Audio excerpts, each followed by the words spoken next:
Remember when I got this back in May? Well, here's another 80th anniversary set toy that I'm going to review. If you take a quick look at the Gordons I have 6 in my collection now. I have 7. So before we get into the unboxing, you may be asking yourself, how come you actually get this type of Gordon and not the one with the green express coach? Well, here's the simple answer. I'm trying to save my money up for Action Canyon. So yeah. Anyways, let's go ahead and open the box.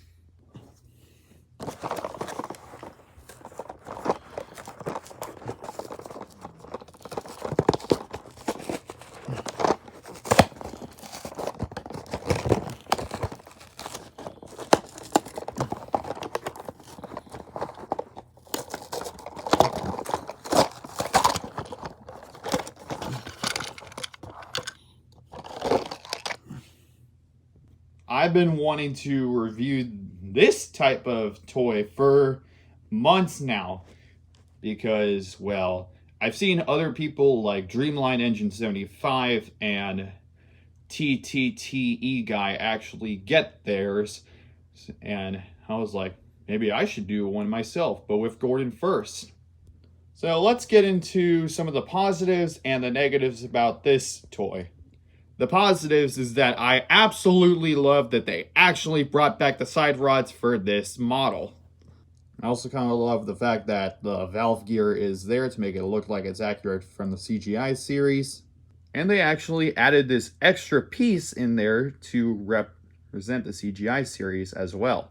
Unlike what they didn't do on any type of Trackmaster Gordon from the Revolution era. And I also kind of love how the tender is printed on details and it has a removable coal load. Now let's go on with a few of the negatives. So the biggest gripe I have with this toy is that it kind of looks like he's way too big. Look, I understand in order for him to actually fit with all the other interchangeable chassis, they need to make him big. Another complaint with this model is that no, it's not the fact that he doesn't have a painted running board, but it's because his running board is way too small. If you take a look at some of the older models, like this 2003 Gordon that I have right here, you can actually see that his running board is the same size as what it was in the TV show. And if I were to design this, it could have been a bit longer if you ask me. And even though I love the removable tender on the tender, I gotta say the tender is kind of a smaller size than Gordon itself. So that's pretty much it about the negatives. Also forgot that it has a red switch that also shares the same thing as the All Engines Go Gordon, as well as having a long coupling.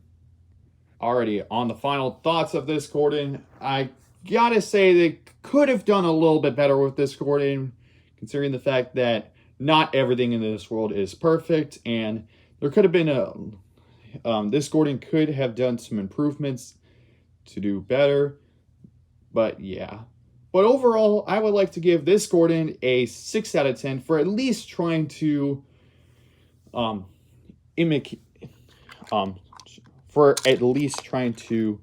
show what he should look like in the CGI series. And I'm honestly quite glad Mattel actually produced something that wasn't complete rubbish. A lot better than the All Engines Go stuff. Let's go ahead and put a battery inside of him.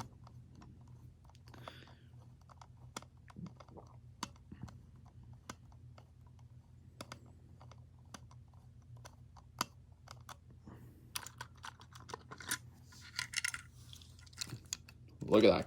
Look at that switch. Been a while. This is actually my first toy with that type of switch.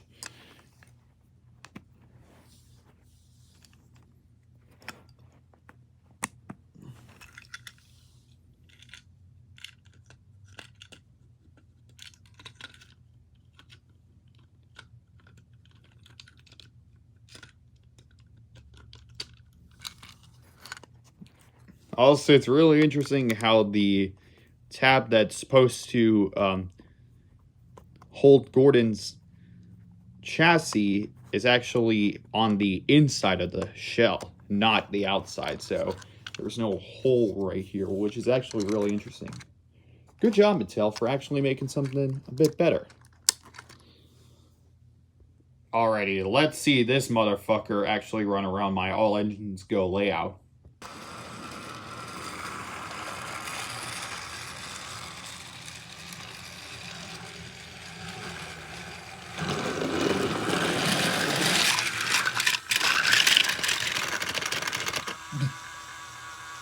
Alrighty, that was a bit awkward. Anyway, take two.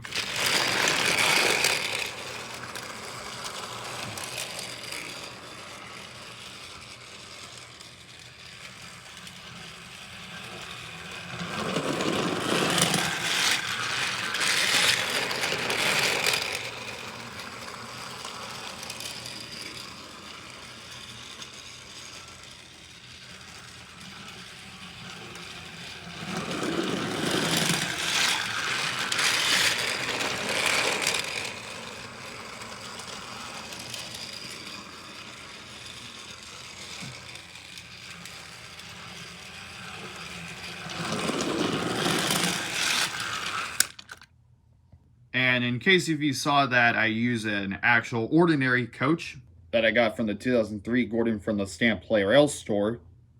And you may be asking why I didn't use the one from that classic Gordon pack. I already said it already before earlier in the video. I will be getting the classic Gordon soon because to compare this one as well, but I'm not sure. Maybe I should stick with this one for now.